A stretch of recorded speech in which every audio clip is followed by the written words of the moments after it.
هذا بيتك؟ هذا بيتي. إنا لله وإنا إليه راجعون. طيب إيش تاكلوا وإيش تشربوا؟ على فوق الشجر نقعوا من يوم ثاني ليوم ثاني، نصبحوا ولا ما معانا أي حاجة. تنقعونه وتاكلونه ثاني يوم؟ أيوة. إيش تفطرين في رمضان؟ ماي صافي.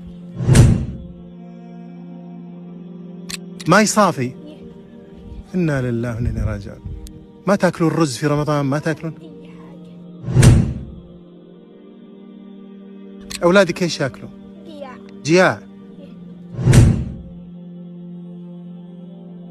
يناموا جياع؟ شجر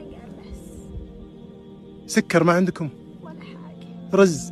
ولا حاجة. دقيق؟ ولا حاجة. تمر؟ ولا أي حاجة أقول لك. كم لك ما أكلتي رز؟ شهر ما أكلت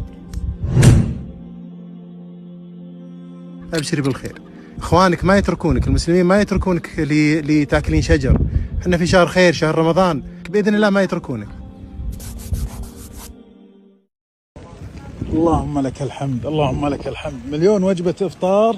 هذا مركز من المراكز، ولأن الشاحنات ما تقدر تدخل بين الجبال هذه، جبنا هالسيارات هذه بإذن الله راح تدخل وتوزع كل هذه الخيرات. في طحين ما نزلناه الحين حتى ما يتبلل من المطر.